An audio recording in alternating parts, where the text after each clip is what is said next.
জনসেবা, হ্যাঁ, নামাজ বাদ দিয়া মানুষের উপকার করছেন আপনি, বন্ধুদের আবদার রক্ষা করছেন, মাথার গাম ফালাইয়া পায়ে ফালাইয়া জিফুত মানুষ করছেন। কিটা জিফুত মানুষ করছেন? খাটে না বানাইছেন? হ্যাঁ, খাটে না বানাইছেন, জিফুত মানুষ করছেন। কই সোফা না বানাইছেন? বিল্ডিং এ না কাম করছেন? ভিতরে বাথরুমে না লাগাইছেন? টাইলসে না লাগাইছেন? জিফুত মানুষ করছেন কই? হ্যাঁ, জি তো পর্দা করে না, ছেলে তো নামাজ পড়ে না, মেয়ে তো নামাজ পড়ে না, স্ত্রী তো পর্দা করে না, ঘরে তো রঙিন টেলিভিশনে নর্তকী নাচে, ছেলে মেয়ে সবার হাতে একটা একটা বড় মোবাইল, রাতের 3টা পর্যন্ত উলঙ্গ ছবি দেখে। এরানি মানুষ হয়েছে? কথা বলেন না কেন? কারে মানুষ করছেন আপনি? আপনি খাটে না বানাইছেন? হাবড়া কয় সংসার করছে, কয় জিফুত মানুষ করছে। কই জিফুত মানুষ করছেন? কই জিফুত মানুষ করছেন? কোথায়? খাট পালং আর সোফা এদেরকে নিয়ে কয় জিফুত? তো কুল হাল নুনাব্বিউকুম বিল আখসারিনা আমালা الذين ضل سعيهم في الحياة الدنيا وهم يحسبون أنهم يحسنون صنعا। আল্লাহ বলে, নবী, যে সমস্ত মানুষের সারা জিন্দেগীর আমলগুলো বরবাদ, আমি কি তা আপনাকে বলবো? আপনি বলে দেন, আল্লাযীনা দাল্লা সাইয়ুহুম ফিল হায়াতিদ দুনিয়া। আল্লাহ বলে, যারা তাদের দুনিয়ার জিন্দেগিটা আমি আল্লাহ থেকে পথভ্রষ্ট হয়ে মেহনত করলো, আল্লাহকে বাদ দিয়ে কিসের নামাজ, কিসের হালাল, কিসের হারাম, জায়েজ কি, বৈধ কি, করণীয় কি, কিচ্ছু বাদ নাও, আল্লাহর হুকুম, রসুলের হুকুম, কোরআনের হুকুম, তো বেটা ওই সমস্ত মোল্লা মুন্সির কথা বাদ দাও, সব বাদ দিয়ে যে দুনিয়ার জীবনটা দিবা নিশি যে মেহনত করছে, সাই করছে, কষ্ট করছে, মেহনত করছে, আল্লাহ তাআলা বলেন, সে তো মনে মনে ভাবছে আমি অনেক ভালো কাজ করেছি। আল্লাহ তাআলা বলেন, সে খাসারা খাসারা খাসারা, loss loss loss, everything loss.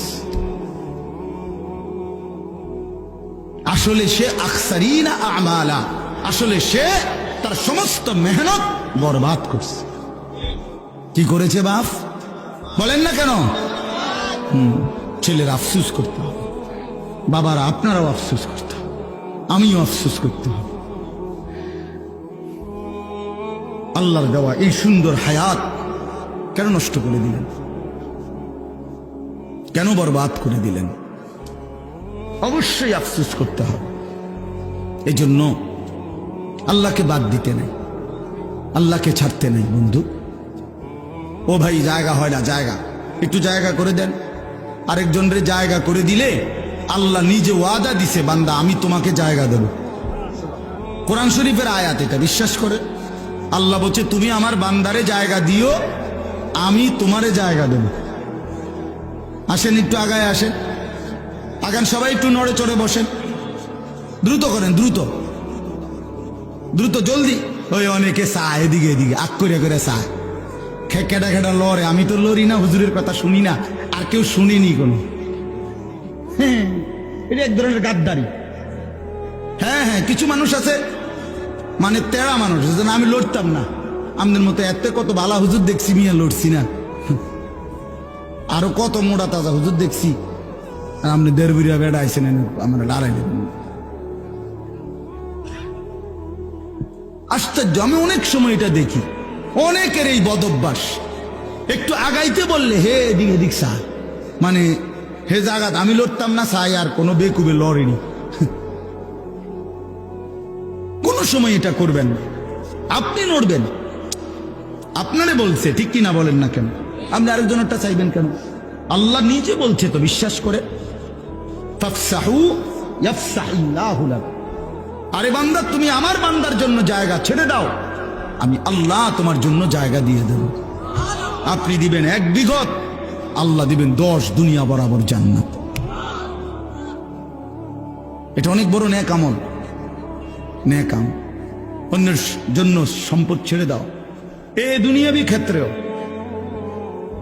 আত্মীয় স্বজন, চাচা, মামা, ফুফা, চাচতো ভাই, আপন ভাই, ভাতিজা, আহারে আল্লাহ, 1 বিঘত জায়গা ছেড়ে দিলে বেচারা রাস্তাটা হয়ে যায়।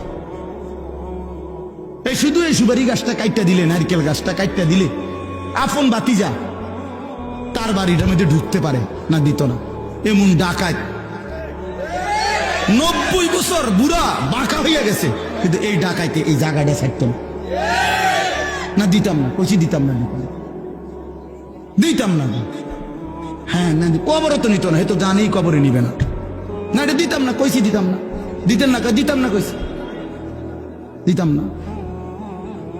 পুতেরে বলে যায় মরার সময়, আব্বা আমার বাপের ওসিয়ত মনে রাখিস, এই মামলা চালাইয়া রাখবি, সাবধান, যদি তুই ছাড়িয়ে দেস আমার কবর ফাইটটা দুঃখ বাইরিব, ভূত, সাবধান। দরকার হলে বাদ 2 বেলা কম খাইস, কিন্তু মামলা চালাইয়া যাবি, তোর সাসারে দেখাই দিবি জীবনে কি আছে। হায় হায় হায়, আস্তাগফিরুল্লাহ, আস্তাগফিরুল্লাহ। রাসূলুল্লাহ সাল্লাল্লাহু আলাইহি সাল্লামের কাছে একবার এক সাহাবী নবীজিকে এসে জিজ্ঞেস করছে, ইয়া রাসূলুল্লাহ, আমি 4টা দিরহাম, 4টা টাকা মানে 4টা রৌপ্য মুদ্রা আল্লাহর রাস্তায় দান করছি। একটা একজন এতিম গরিবকে দিছি, একটা একজন বিধবা নারীকে দিছি, একটা আল্লাহর রাস্তার মুজাহিদকে দিছি, একটা আমার আপন আত্মীয় দুর্বল তাকে দিছি। এই 4টি দিরহামের মধ্যে নবী আমি জানতে চাই, এই 4 টাকার মধ্যে সর্বোত্তম বেশি সওয়াবওয়ালা কোনটা?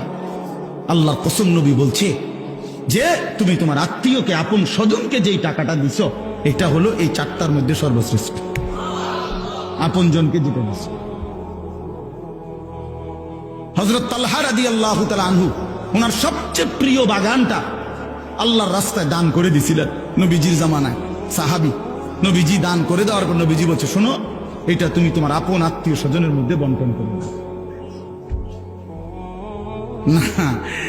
হেতেরে দিত না, স্বাস্থ্য ভাই যে বাইফুত যে দিত না, তারে দিত না।